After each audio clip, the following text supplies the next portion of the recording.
In this week's gospel, we see a very busy Jesus. All right, this guy is flying around doing all sorts of stuff. There's these three different episodes in this gospel, and in the very first one, you can kind of feel the weight of what he's doing. All right, so he walks into Peter's house, and it says immediately they came up to him and told him, "Hey, his mother-in-law is sick," and so Jesus heals her. Then there's crowds of people bringing sick and demon-possessed folks to Jesus, and he's healing them. And in the midst of all this busyness, these pressing needs where everyone is constantly coming at him, asking for him to do something for them. Sounds kind of like a parent, right? In the midst of all of this sort of stuff, what does Jesus do? We see he sneaks away, in his case early in the morning, to spend time in communion with his Father, to spend time in prayer. And that's the big message from this.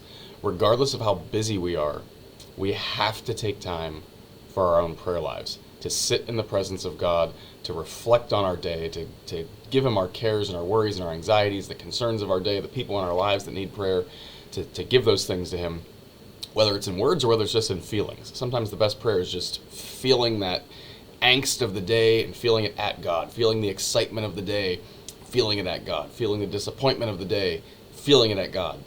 Because he gets your feelings, he knows what's going on, right? But he wants to spend that time with you. And Jesus models that for us in the midst of all this chaos and flurry of activity. Guys, I know life is busy. I know as a parent with any number of kids, you're running all over the place. Kids, I know your lives are busy. Many of you will tell us from a very young age, you feel like your lives are out of control. And you're doing activities that you like, but it's a lot.